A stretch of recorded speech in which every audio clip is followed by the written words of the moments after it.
देवानां च ऋषीणां च गुरुं कांचन सन्निभं बुद्धि भूतम त्रिलोकेशम तम नमामि बृहस्पतिम।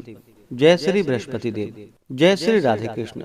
आप सभी का आपके अपने YouTube channel VK Mishra present में बहुत बहुत स्वागत है। आइए आज आप सब सुनेंगे गुरुवार व्रत की कथा। प्रत्येक गुरुवार को जो कि भगवान बृहस्पति देव की कृपा प्राप्ति के लिए व्रत को धारण किया जाता है। जो भी भक्त सच्ची श्रद्धा के साथ नियम और निष्ठा के साथ गुरुवार का व्रत धारण करते हैं तो भगवान बृहस्पति देव की कृपा से उनके सभी प्रकार के दुख और कष्ट दूर होते हैं तथा सभी प्रकार के सुख और समृद्धि की प्राप्ति होती है। गुरुवार के दिन चाहिए कि इस दिन केले के पेड़ के नीचे जो कि अच्छी प्रकार से साफ सफाई करके वहाँ पे आसन लगा करके गुड़ मिश्रित जल जो कि केले के वृक्ष में डालनी चाहिए। एक दीपक प्रज्वलित करके भगवान बृहस्पति देव को विशेष प्रकार से जो कि पीला पुष्प अर्पित करे, पीला चंदन अर्पित करे, धूप और दीप दिखाए, अनेक प्रकार का नैवेद्य अर्पित करे। विशेष करके गुड़ और चने की दाल का भगवान को भोग लगाना चाहिए, मुनक्के का भोग लगाना चाहिए और फिर गुरुवार व्रत का कथा श्रवण करनी चाहिए। जहाँ पर भी केले का वृक्ष ना हो तो आप भगवान बृहस्पति देव की फोटो या प्रतिमा रख करके उनका पूरे विधि विधान के साथ पूजन करें। भगवान बृहस्पति देव अपने भक्तों के सभी प्रकार के मनोरथों को सिद्ध कर देते हैं। तो आइए सुनते हैं गुरुवार व्रत की कथा। तो बोलिए प्रेम से भगवान बृहस्पति देव की जय, भगवान विष्णु की जय, माता लक्ष्मी की जय। कथा के अनुसार प्राचीन काल में एक बहुत ही निर्धन ब्राह्मण रहता था। उसके कोई संतान ना थी। वह नित्य पूजा पाठ करता। उसकी स्त्री ना स्नान करती और ना ही किसी देवता का पूजन ही करती थी। इस कारण ब्राह्मण देवता जो कि बहुत दुखी रहते थे, अपनी पत्नी को बहुत समझाते किंतु उसका कोई परिणाम ना निकलता। भगवान की कृपा से ब्राह्मण के यहाँ एक कन्या उत्पन्न हुई। कन्या बड़ी होने लगी। प्रातः स्नान करके वह भगवान विष्णु का जप करती, बृहस्पतिवार का व्रत भी करने लगी। पूजा पाठ समाप्त कर जब पाठशाला जाती तो अपने मुट्ठी में जौ भरकर ले जाती थी और पाठशाला के मार्ग में डालती हुई जाती थी। लौटते समय वही जौ जो कि स्वर्ण के हो जाते थे तो उसको बीनकर घर ले आती थी। एक दिन वह बालिका सूप में उन सोने के जौ को फटक कर साफ कर रही थी कि तभी उसकी माँ ने देख लिया और कहा कि हे बेटी, सोने के जौ को फटकने के लिए सोने का सूप भी तो होना चाहिए। दूसरे दिन गुरुवार था। कन्या ने व्रत रखा और भगवान बृहस्पति देव से सोने का सूप देने की उनसे प्रार्थना की और कहा कि हे प्रभु, यदि सच्चे मन से मैंने आपकी पूजा की हो तो मुझे सोने का सूप दे दो।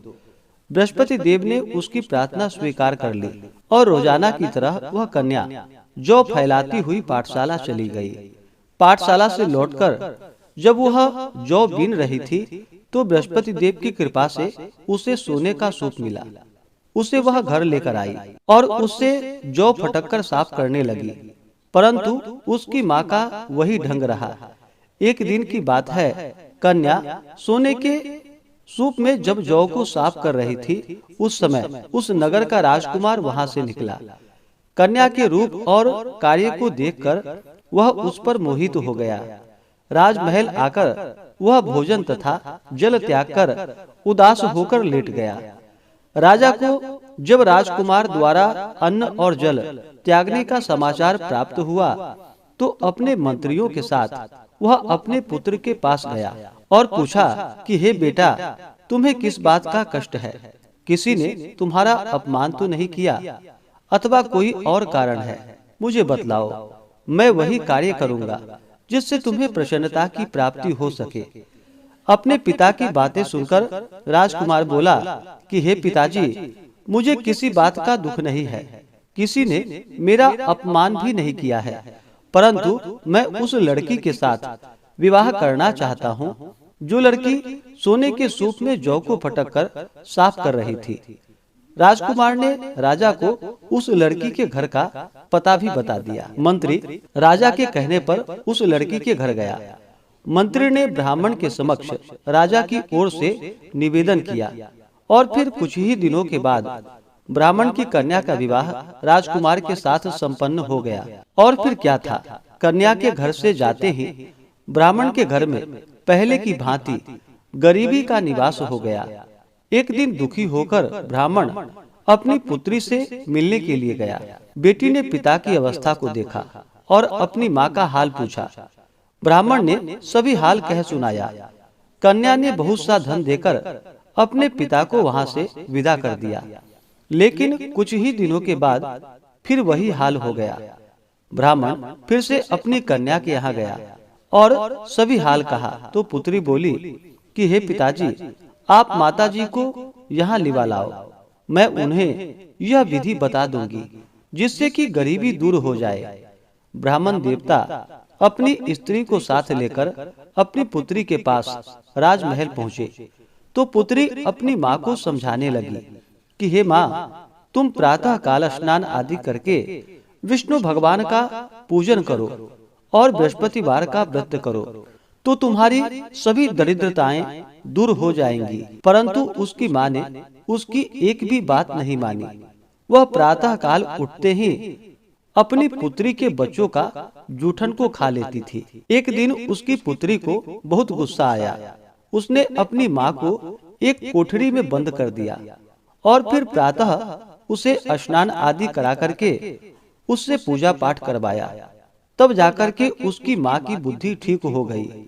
इसके बाद नियम से पूजा पाठ करने लगी और प्रत्येक बृहस्पतिवार को व्रत भी करने लगी। और फिर इस व्रत के प्रभाव से मृत्यु के बाद वह स्वर्ग को गई। वह ब्राह्मण भी सुख पूर्वक इस लोक का सुख भोग कर अंत में स्वर्ग को प्राप्त हुआ। बृहस्पति देव सभी कामनाएं पूर्ण करते हैं। जो सद्भावना पूर्वक बृहस्पतिवार का व्रत करते हैं एवं कथा पढ़ते हैं अथवा सुनते हैं और दूसरों को भी सुनाते हैं, बृहस्पति देव उनकी सभी मनोकामनाएं पूर्ण करते हैं और उनकी सदैव रक्षा करते हैं।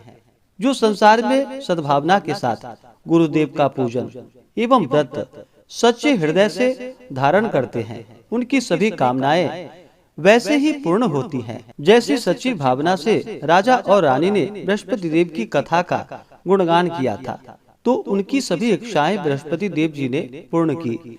इसलिए सबको कथा सुनने के बाद प्रसाद लेकर जाना चाहिए और हृदय से उनका मनन करते हुए जयकारा बोलना चाहिए। तो बोलिए प्रेम से भगवान बृहस्पति देव की जय, भगवान विष्णु की जय, माता लक्ष्मी की जय, सर्वदेवी देवता की जय। इसी प्रकार से जो भी भक्त सच्ची श्रद्धा के साथ नियम और निष्ठा के साथ गुरुवार का व्रत धारण करते हैं, भगवान बृहस्पति देव का पूजन करते हैं, कथा श्रवण करते हैं, तो भगवान बृहस्पति देव उनकी सभी मनोकामनाएं पूर्ण करते हैं। गुरुवार के दिन जो भी भक्तजन व्रत को धारण करने वाले हैं, गुरुवार के दिन कुछ बातों का ध्यान भी रखना चाहिए।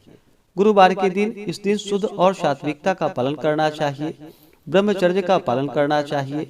इस दिन बाल, दाढ़ी, नाखून आदि नहीं काटनी चाहिए। इस दिन पूजन में पीले वस्तु का प्रयोग करना चाहिए और भोजन में भी पीले वस्तु का प्रयोग करना चाहिए।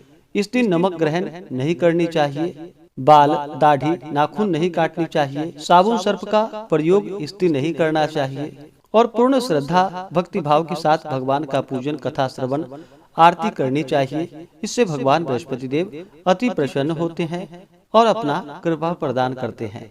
तो आशा करता हूँ कि यह जानकारी आपको अच्छा लगा हो। इसी प्रकार से कथा को सुनने के लिए, व्रत पूजा के बारे में जानने के लिए चैनल पे अगर आप पहली बार आए हैं तो चैनल को लाल बटन दबा करके सब्सक्राइब करें, साथ में बेल आइकन घंटी को दबाएं ताकि आने वाली वीडियो का नोटिफिकेशन आपको समय से मिलता रहे। वीडियो को लाइक करें, शेयर करें। सुखी रहें और स्वस्थ रहें। जय श्री राधे कृष्ण। धन्यवाद।